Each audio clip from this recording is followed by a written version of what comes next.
can expect from the next 50 minutes or so from this session is how to build a React application with privacy-preserving workflows where a first-time sign-up for a user on your application can also develop as registration. And what I mean by that, like I want you to take maybe a step back. Imagine you're building a new web application today, and like all of us developers, we want to build and provide more personalized services to our consumers of their application as they come on board to your application.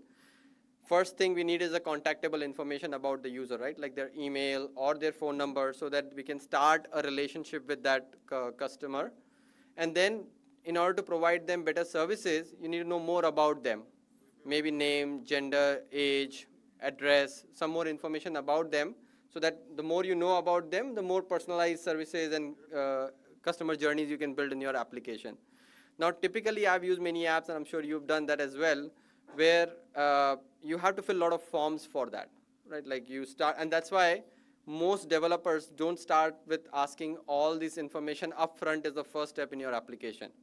But if we can offer a way where it is single click, which is what I term as passwordless, and I can get all this information about the user in one click, wouldn't that like create new ways of building customer experiences?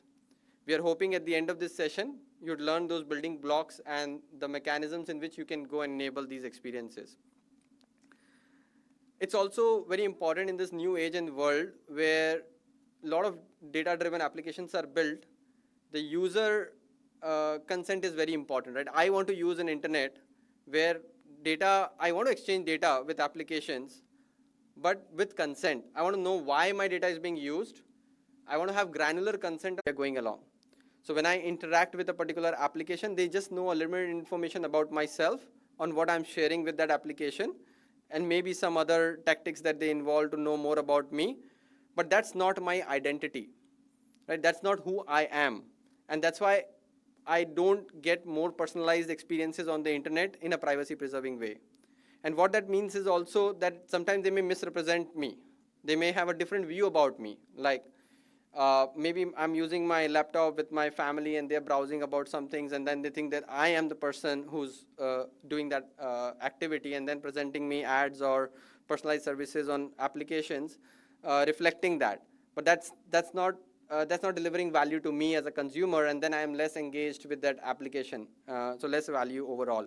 And privacy is becoming very important, right? Like when internet was built, it was built for exchange of documents, but not really use consumer-centric data. Like nobody realized that you and I will be doing online transactions for ordering food and booking our rides and like booking hotels, coming up, registering for events like this. Now, how can I do all this information? I want to be part of the digital economy, and more so by preserving my privacy.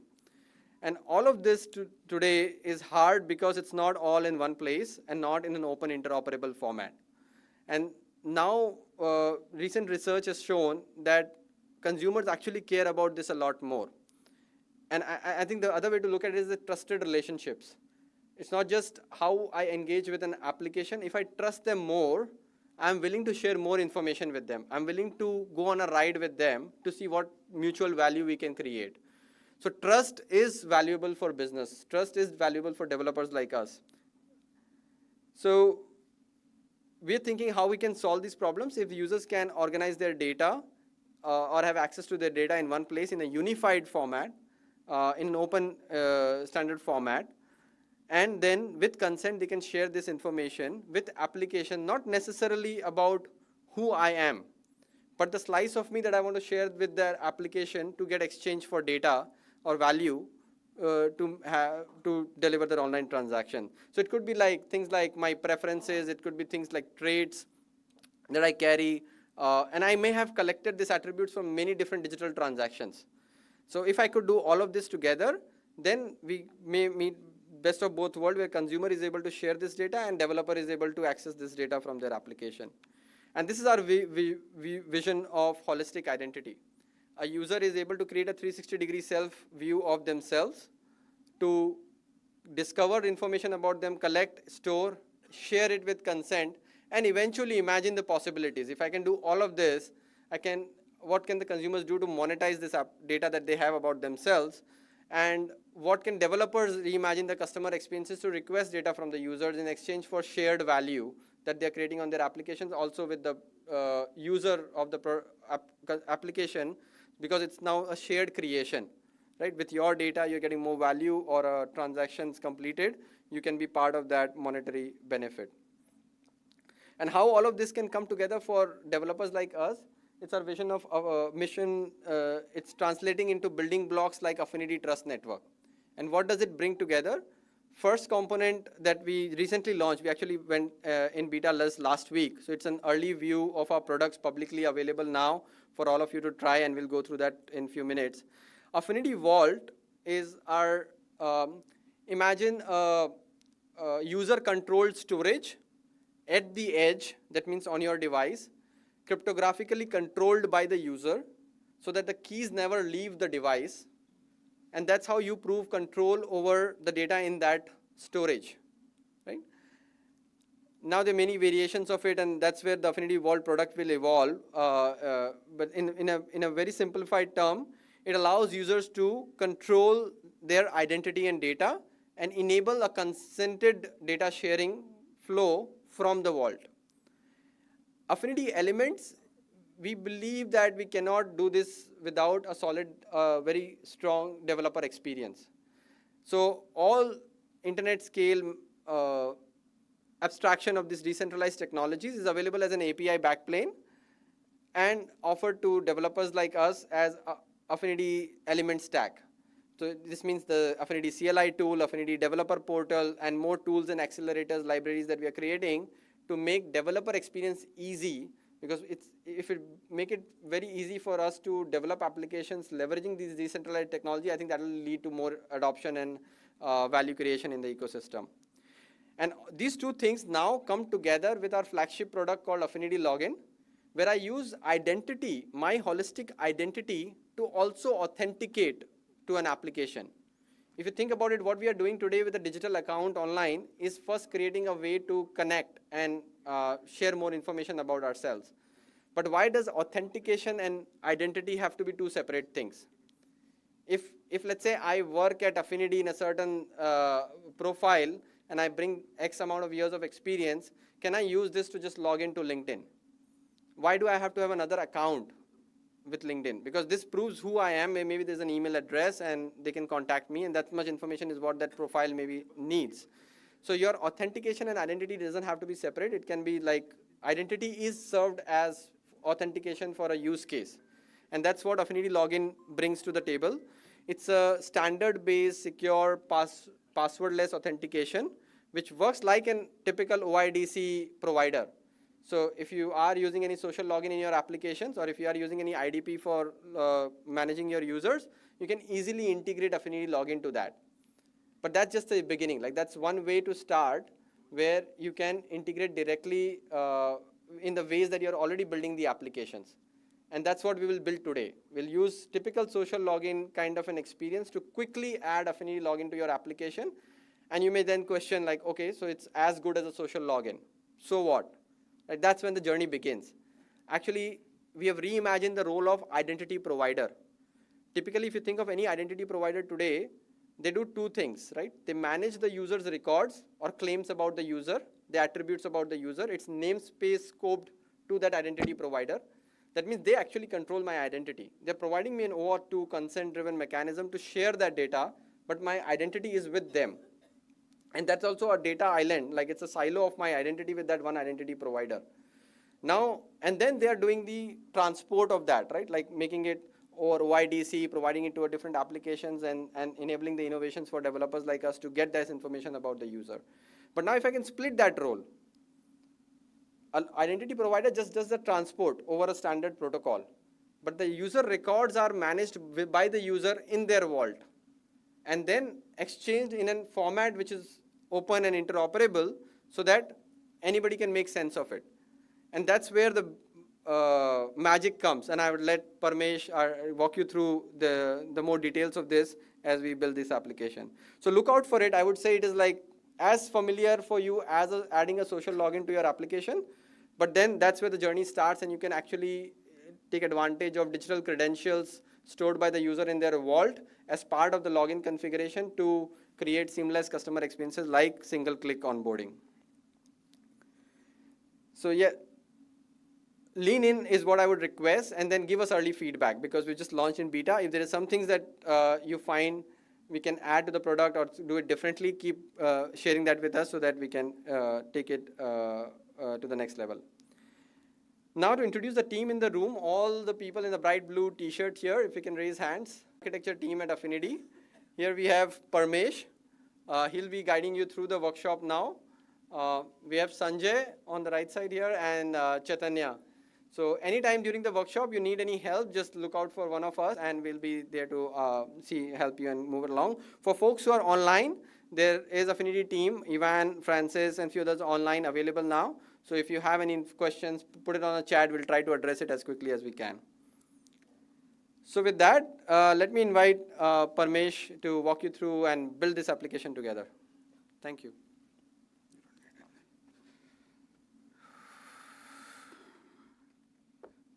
Take a deep breath. See, where is it? Yep. Hi, thanks Giri first. My name is Parmesh. I'm a solution architect from Affinity. Here, Giri, as I explained, so in this workshop, we are planning to do a simple React application with create React app, which will create you boilerplate code with all the necessary packages installed, everything, and we can immediately start creating a simple client-side application. At the same time, to connect with any social login providers, so we need a backend. Usually, in single-page application, we have Node.js Express server, right? And this Express server will communicate to the OADC provider. In this case, Affinity login, to do a OADC exchange where you can author identity will be exchanged to this as an ID token or user profile, and the application will read the token data and it will be displayed the information as a user. After it will become a successful login. So as part of this environment setup, we have some prerequisites. As you know, we need a create React app, we need a Node.js applications, and to make this Affinity login seamless integration with your application, what we have done is we have created simple React libraries, and similarly to reduce the lines of code on the server side to register routes to talk to OADC provider of our Affinity login, we have created a package called Passport Affinity. This is the layer we built on top of the Passport.js. And to give an interaction between your application and to the right? Okay, now we'll move to the next slide. So typically, this is the application architecture you can see. The black box is what we are going to build, where we have a front end and we have a back end. To build a front end, as I said, we can do seamless with a less number of lines to write it. So we have created a package, React package, which is Affinity identity. Means that the data will be reside in the Google or Facebook or some other provider, right? What we wanted to do is we wanted to give the control back to the user as an end user. So we created a vault. This is the Affinity vault, which is a vault where you can store your data, your information, and it will be stored on your edge. We call it as a user storage edge wallet, where you will store all your information like email, profile VCs, some your fitness, your shopping history. We can store any kind of data in your edge wallet, and it will be shared only with your consent, right?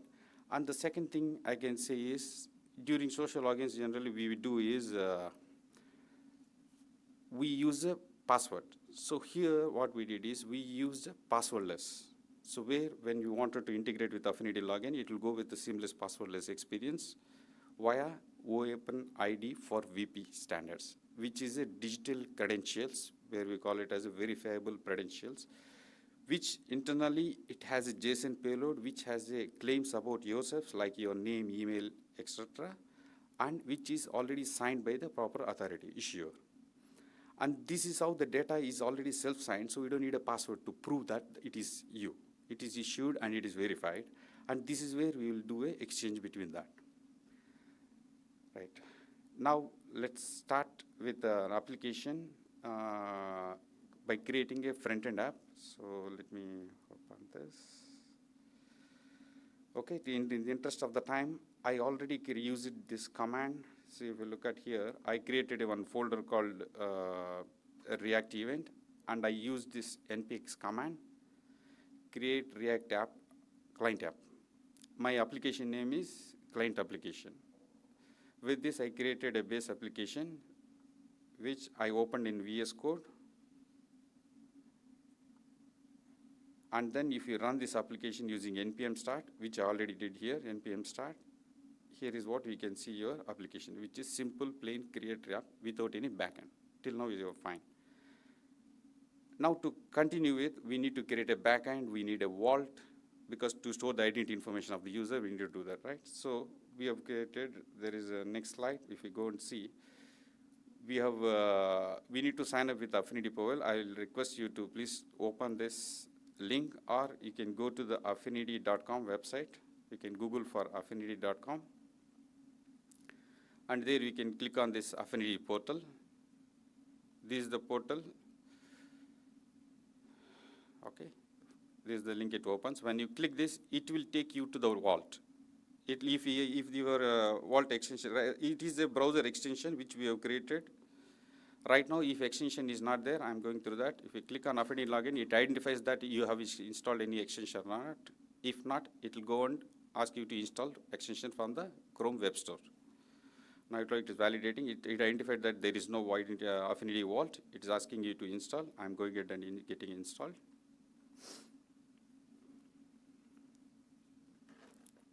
Here, internet is a bit slow. So.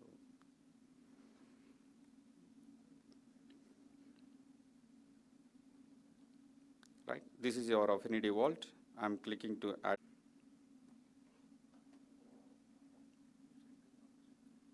Yep. Is it done? Yep. It's downloading. Yeah. Managation. If you see here, it will be installed. Where is it? Yeah, you can see it here. Okay, here you can see Affinity Vault, it is installed. So it will ask you to install. Please click on Start button, where it will ask your email ID to enter for registration. Okay.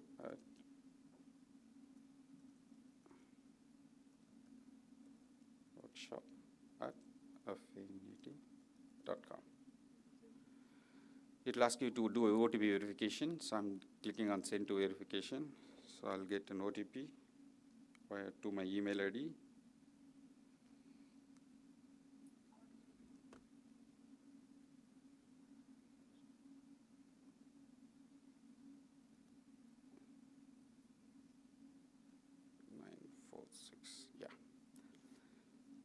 When you click this, we verify the OTP verification, everything is done. Then we create a decentralized identity vault for you. So, which is protected, this vault is protected with passphrase or a biometric. So, as of now, I go with passphrase.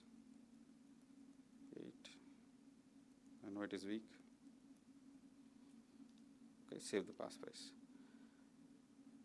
Now your vault is created and we have registered, right? If you go and click on this Affinity icon, you can see you have signed in as this user. Now this is your identity, your data, where this is your edge wallet you can consider as, and this is where your data stores, right? You can download this data, you can upload, recover the data, and you can even update your profile information, everything.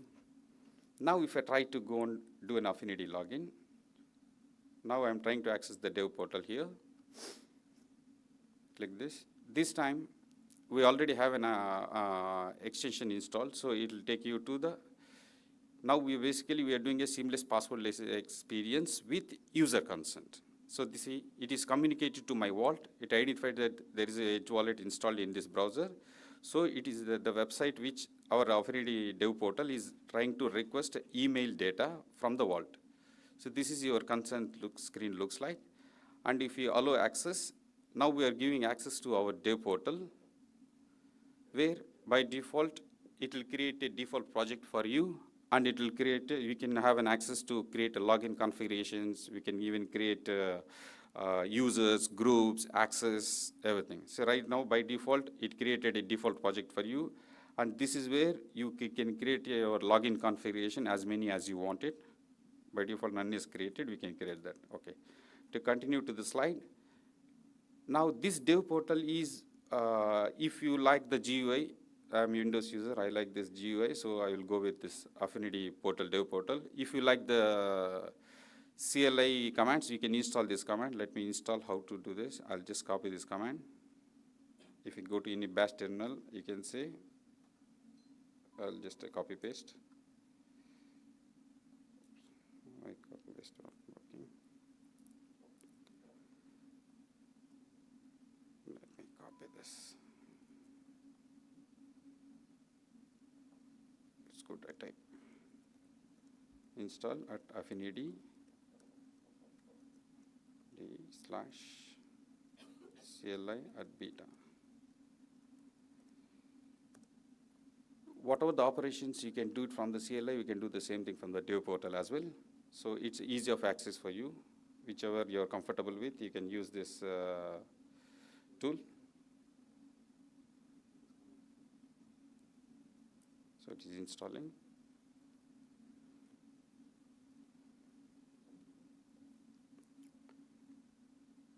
What you've seen so far here, if I may add, Parmesh, is that one time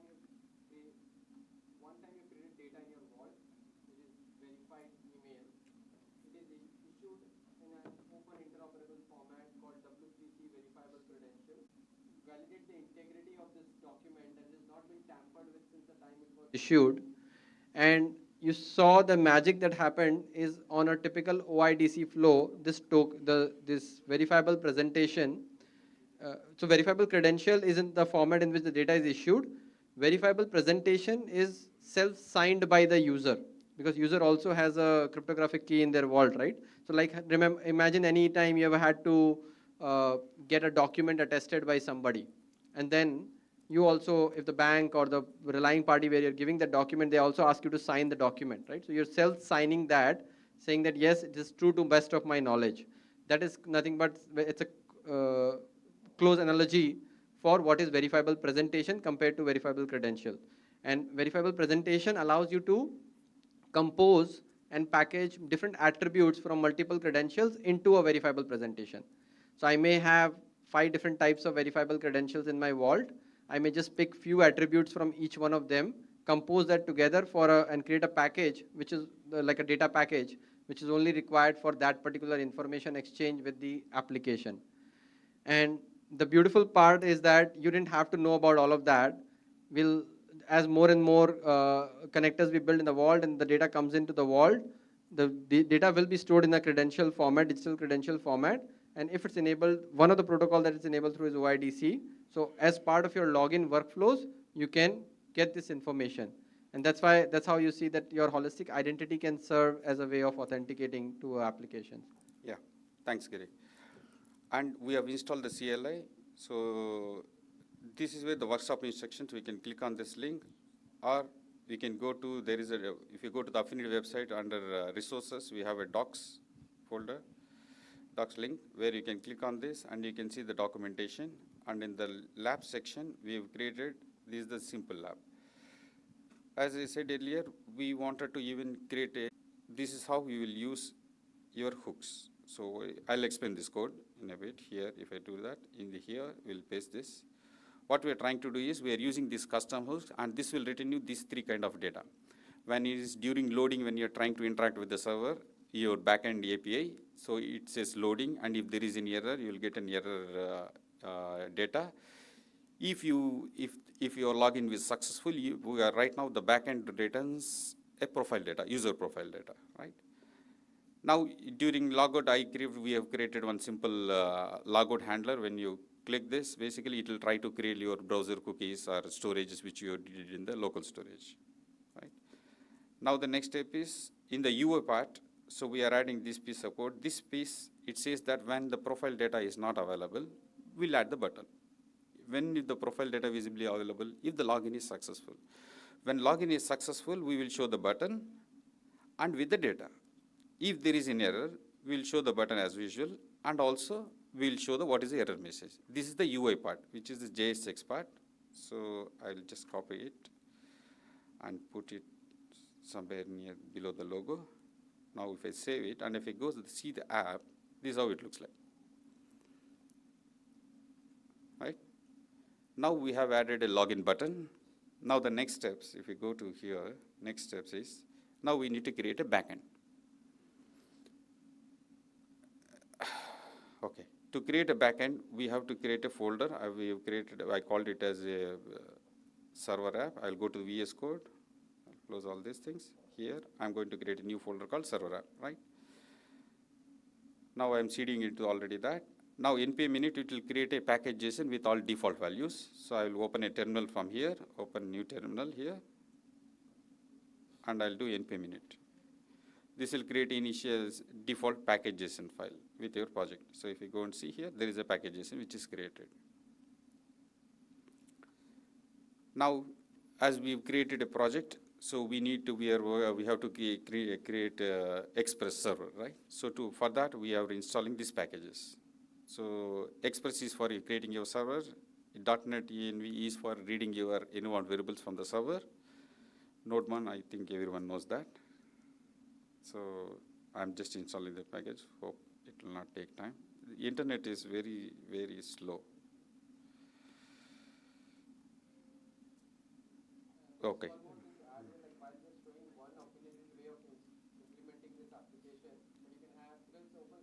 You can have any other library, any other runtime in which you want to implement your backend. So this is just a reference implementation. Giri, you want to come here? Yeah, that's it. Yeah. Okay. Okay, in the meantime, I'll keep adding the code, okay? Now, to create a server, so I'm creating an index file. So I'll go here, and I'll say create index.js. And, you know, Express server, if you want to create, this is the simple minimum lines of code where we will write it. So if you say we're importing this package, we are using the .NET env to read the env variable.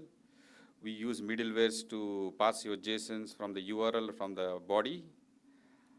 And I'm creating a default route, which is hello world, like default route, and we are listening to the port. So this is the simple code. If we go and paste this, done. Okay, don't know when installation completes. Okay, this is your simple code, which will, as of now, what we did is we created a simple Express server. And also in the package JSON, to reduce the number of lines of the code, I've written the start command so that when you do npm start, it will use the npm road1. So you can even do that. So that's a save part. And the next. Now we created a simple basic Express server. The next step is we need to, the server, Express server, has to communicate to the Affinity login, right? So for that, we can create a .env file where we can hold the secret values. So I'm creating a .env file where these are the default values. In the next step, we are going to create a login configuration and we'll be replacing the actual values with this, right? You have a client ID, secret key, and issuer. Now the next step is, this is the plugin where we can install Affinity Passport Affinity. So this, okay, is this installation done? Okay, so let me grab my backup. It takes some time to install.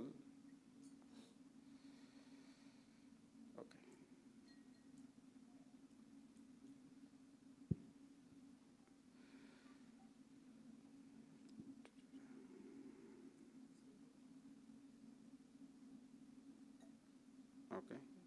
Okay, so let me put this.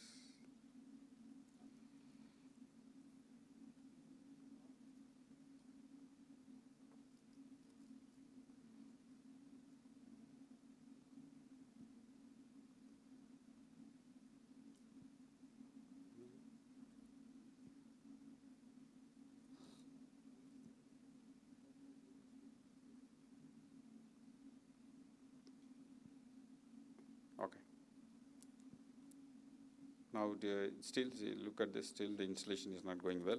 So I created already an application where I named it as a server app, where I installed everything. Now if I do npm start, your application will, okay.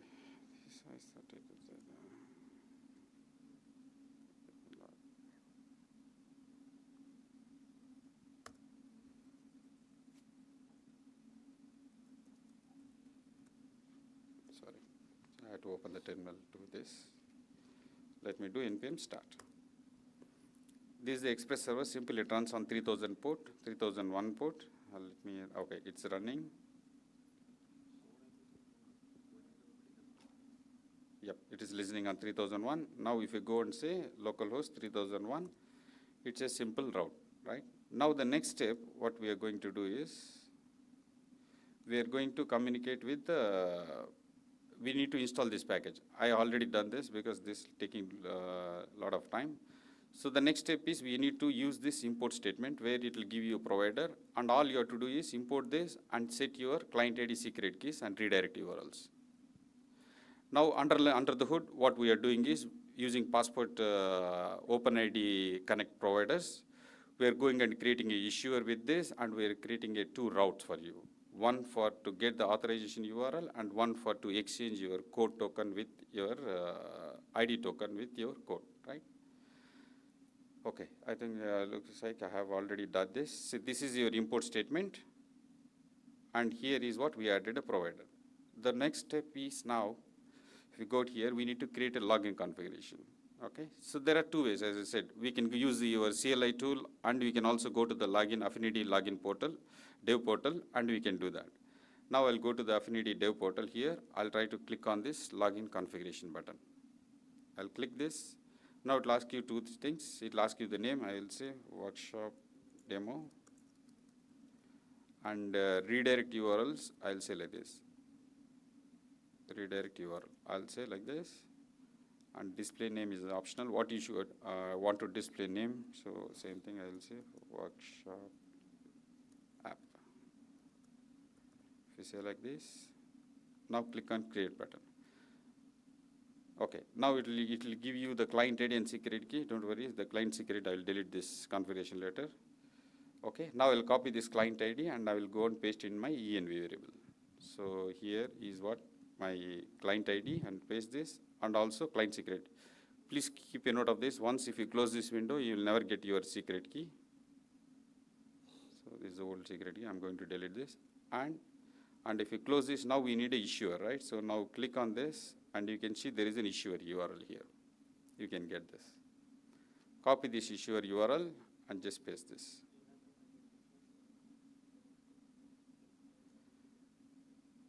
So if you guys stuck anywhere, please just raise your hands. Our guys will team and will come and assist you. Okay. Now till now what we have did is we created a backend server, we integrated Affinity login provider, and we created a login configuration, and we set up that login configuration in your Express server, right? Now we are good to go. So let me, okay, I think it is started already. Okay, let me restart again, server. It does a data exchange. So now let me click on this button. Is that application running? Just a sec.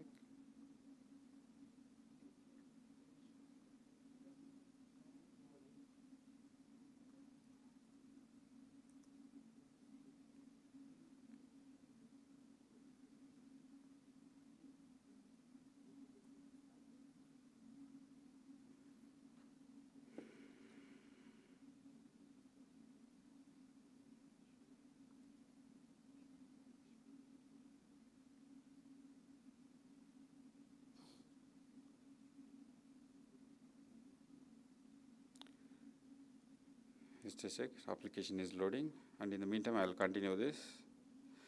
Now what we have done is we have created a login configuration, and we updated our login credentials with our backend server, right? Now we are trying to test that the application is running locally still. Yes. Now let me check this.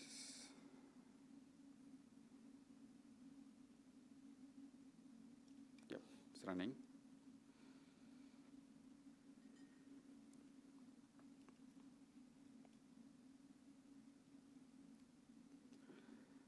Our packages are open sourced. You can Google for, if you want, you can Google for Affinity React Auth library. You can get this npm, I'll say, npm. Oops. npm.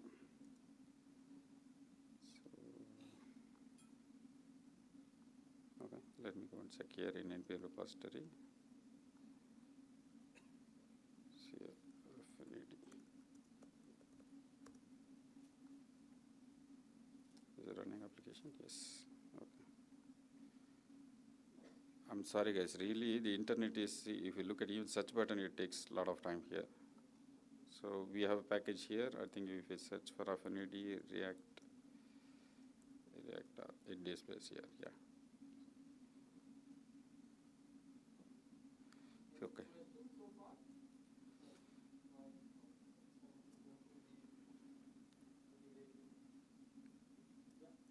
Yeah.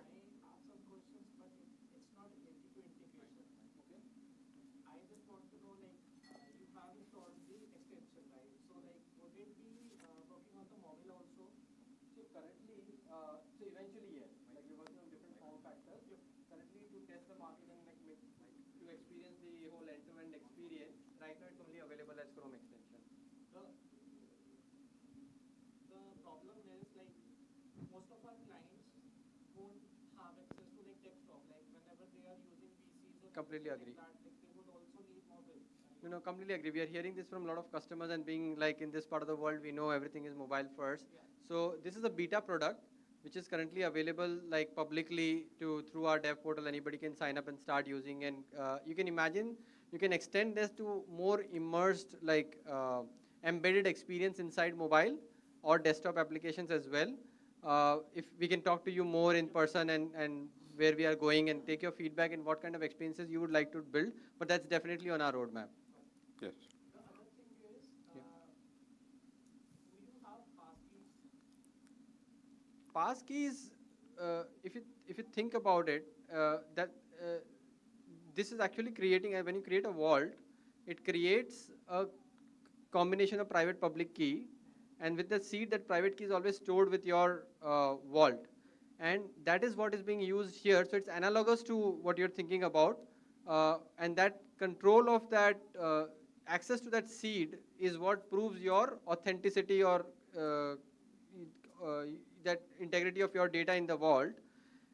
That can be mixed and matched with other standards that you're thinking of. But right now, this is modular enough to just create a key, and with that, share a verifiable credential format and exchange over. Behind the screen, it uses OID for VP, which is a transport and claim agnostic format. So if there's another transport protocol you want to use, like NFC or Bluetooth or other things in future, this can be extended. Like there will not be much changes in the application or the architecture. It's just that VP token will not come over OIDC, will come over some other transport protocol between two relying party and the vault. Yes. And we can take, yeah.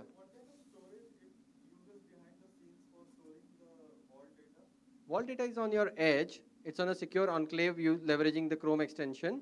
So keys are stored securely with multiple levels of encryption on your vault. We can again speak more details about it, but it's really, the data is right now, everything is on your edge with multiple levels of encryption. Yes. Yeah.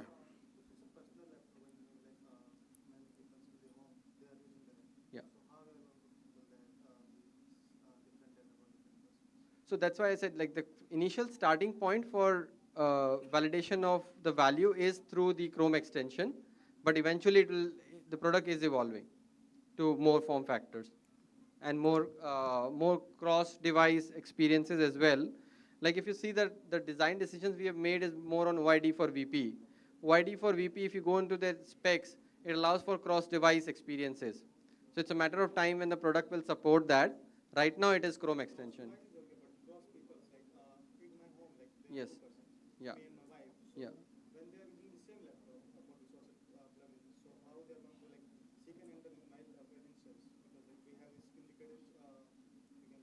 So I think fundamentally, if you see, it's all about allowing you to create keys and then allowing you mechanisms to manage your keys. And then with biometrics, you can have multiple people accessing that laptop, but you can unlock it maybe with a particular biometric. So there are many different ways in which it will evolve. Currently, it's not there, so I cannot speak more about the specific nature in which it will be enabled. But these are things we are hearing from customers, like as we first get into more beyond web browser-based experiences, and then multi-user and then cross-device use cases and how this will evolve. Like it seems like it's okay for mobile because that's one person credentials and Yeah. only unlocked by the thumbprint. But on the laptops, like many people in the same home, like they can use that. So that's my concern, like how it's be like safety for my in the home itself. So So how let me work with you and dive deep on this, and we can figure out how to maybe include this in our product feature backlog and work on that. So your concern is valid. Like if same device is being used by multiple people, how would we secure vault? I know there's some work going on at Affinity on that. Uh, it's about how we manage the keys. If I keep it brief, you can have multiple keys on your device, right? That's not a restriction. And how you authenticate that to an individual, there can be multiple factors of authentication to unlock your vault once or provide access to your vault, and those things will evolve. okay, good. Yeah. So in the interest of time for this workshop, if there are questions on login, we can take it at the end. But hopefully, if by this time, if you have downloaded the vault and then logged into the developer portal and follow the documents, you would be able to see the end-to-end workflow on your application in this boilerplate application. Yeah, continuing it, so the application was not running, that's why. So I just reran the application. So now if we click on Affinity login, now as part of login configuration, we asked what data to be requested. So during that, it went to Affinity Vault. See, now this is the Affinity Vault. Internally, our Affinity login has redirected to the extension. It identified there is a vault, and it is based on the login configuration. It was shared it is asking the user to consent data to your workshop app. This is the app name which I created during login configuration. And during login configuration, by default, we created with email. And if you allow access, you will giving access to the application. And in between, our OIDC provider will exchange the code with ID token, and from that claims you will get it, and our backend server will redirect you to the front end, and it will give you the information. So this is how it is. User is logged in now. This looks simple, but the idea what we are trying to do is, user is the what controls the data. In none of the platforms, user does not own his data. So here you are the owning the data. And another advantage I can tell you that, say example, any logins, usually you log in with email and your phone number, right? But with this, because we are using these open standards, everything, now with just updating my login configuration, I can even log in with my PAN number. I can even log in with my Aadhaar card. So all you have to do is, during your login configuration, you define what is the presentation definition you wanted. We call that as a PEX, P-E-X, presentation definition. Let me show you that. Okay, as a next step, what we'll do is, right now, the data exchange is only happening between only email, right? Now the next step, what we'll do is, we will even request, you will update the login configuration, just no change in front end, no change in the back end, nothing. All we're trying to do is update the login configuration, and during the login configuration, we'll ask for email, already we're asking, right? So, okay, then we'll ask for profile information, like your picture, your first name, last name, right? So to do that, first in your vault, you need to go and update your profile information. So I'm clicking this Affinity login extension, and if you click this, it will show you the dashboard where there is a profile thing. So you can go and edit profile. So I have handy one URL. So I'll keep this, save it, and I'll update my first name, last name. Right, save. Now in your Edge wallet, as Giri said, this data is purely encrypted in your Edge wallet. Currently in this case, browser storage, right? And it is encrypted even if you download the data and take, no one can decrypt it. And all the data what you see is where this data is in a digital credential format, which is signed by the issuer. In this case, email, as email is verified by Affinity, so email VC is being created with issuer as an Affinity in this case. This profile picture as this profile data where you updated manually, there is no third party involved here, right? So it is self-signed. So we have created a VC now, profile VC, which is self-signed, right? Now we'll go to the next step where we create a login configuration. This time I'll try to create using CLI.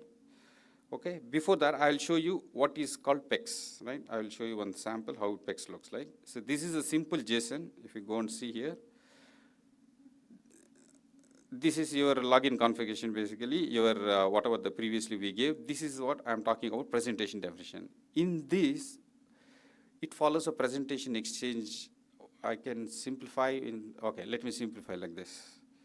We have a database and we have SQL, right? So in database, we store the data, and to query any data from the database, we'll use SQL queries, okay? Consider the same thing if it, in this digital world, this verifiable credentials, you have a list of VCs, verifiable credentials, in your somewhere, so in your local storage or something like that, right? In a file or something. Now, what if you want to query, okay, give me all the VCs which has a first name, or give me all the emails, VCs, give me all the VCs which has domains which is Affinity domain, or give me or share me all the VCs which is signed by only particular issuer. So this kind of query, we call it as a presentation exchange, right? Let me show you one simple one. What we did is here, what we are, the purpose is here is, we've added a constraint where we said is, in the VC, you go and look for a credential schema ID with the pattern matching with this schema. So what we are trying to say is here, every VC should follow one particular schema. When you are creating any VC first, okay, let me show you let me Google it and show you one VC. So, okay, if we say verifiable credentials, these are W3 standards where you can go to an example. So this is how your VC looks like. So you have metadata, you have a claims. Claims is nothing but your about information about yourself. It's like email, your your first name, last name, PAN number information, right? And the proof. These claims will be signed by particular issuer. In this case, it could be self-signed or it could be proper authority by the government. If you look at, most of you people maybe don't know, all our COVID certificates, where we get it, right? It's all verifiable credentials. It is all, no one knows, because you will get it in PDF format. There is a QR code. Basically, if you scan that, that is internally, they are using the verifiable credential. Machines to read and understand the data. So data has dictionary, and machines can look up and make different sense of it. While what you see is a very specific version of PEX query, but PEX as an open standard allows quite a lot of flexibility. And that's where I think the investments that we've made in Affinity is on open standards, so that new use cases that you imagine, we can easily develop and build with you, because the underlying tech is very flexible. And you don't have to learn or do everything on yourself, because a lot of the heavy lifting and abstraction is done through the Affinity products. So in short, if you see what Parmesh is describing is that what you request as part of your login is configurable. You just have to know what you need as part of your login. Like, I need name from anywhere. Like, it can be from a driving license, it can be from a self-entered data. I just need user's name or age or date of birth or address or location or pin code. You'll define that as part of your login configuration as an application developer. The underlying tech is very flexible to take different combinations of what you need. It can be very granular, very consented, very fine-grained or coarse-grained. And without any more code changes, only updating the login configuration, the same flow will work for either just getting one email or more attributes about the user from the vault. And I know that you will have a lot of questions. I think if we do a good job, it will create a lot of questions. So we will be here at the booth for the next 2 days. So please do visit us and ask all your tough questions as well.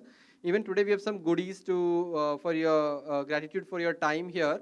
At the end of this session, if you can fill the survey, and then we have some diaries and some water bottles would love to share that with you and engage, continue the discussions after the workshop here as well. I think we're quite near the end of the workshops. I'll pass it back to Parmesh to conclude quickly. Yes. So what we have done is, so we have created login configuration. By default, I gave some sample PEX query, which will request our email and verifiable VC for the user profile. What we want to do is we wanted to update a login configuration. If we go to the steps, we can see there is a update login configuration. This time I'm using CLI, where you need to give this login configuration ID, which by default it created. This is your configuration ID. And here we said what is your JSON file, which we just created here, right? So now we'll execute this command. Where is it? Okay, I didn't say timeout. Okay. Now if I do this, if I update this login configuration, I'll use this previous one.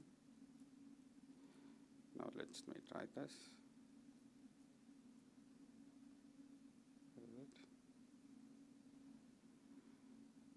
Log out.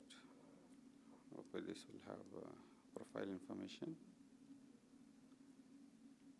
No. Okay, let me get, what is this? Affinity login. Just a second. I'm trying to execute that command.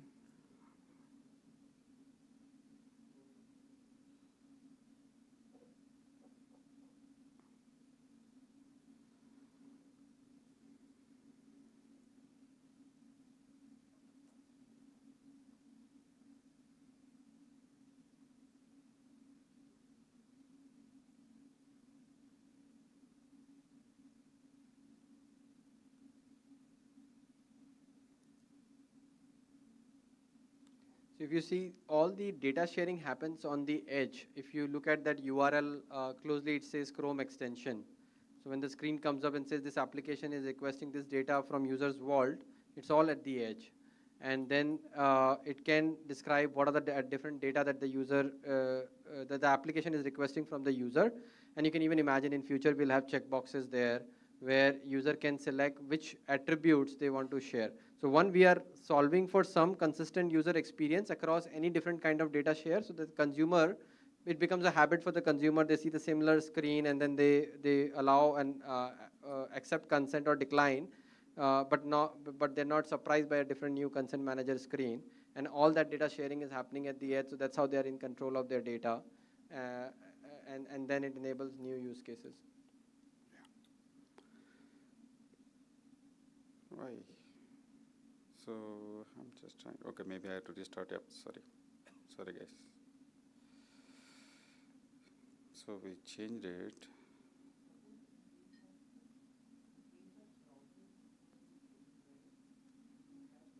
Yeah, in the current version of the product, it's very true, right? Like those are the kind of feedback we are looking for. Like there's two ways to do this, right? We can completely make it edge-centric and complete control of the user, but then the philosophical question we get asked or we ask ourselves is that, are we responsible to manage that kind of data control and identity ourselves? One, we would like us to make that experience a lot simpler and give it in the hands of people who can manage those keys and the data, but also we want to make sure that account for that alternate scenario that how do you provide better experience if someone doesn't want it? And those are some of the research and the extreme work, like cutting edge work that's going on at Affinity. But we'll love your feedback on that, right? Like what kind of use cases, what kind of data, where do you want to manage at edge, where do you want to manage maybe more somewhere else and get the better customer experience, where would you do the trade-offs and why? Still, because we are very focused on giving control of the data back to the user. So how do we find the right balance of customer experience and storage? Right now what we've enabled is you can download this data as a backup. So let's say regularly if you want to take a backup and store it somewhere else, wherever you choose to, you can do that.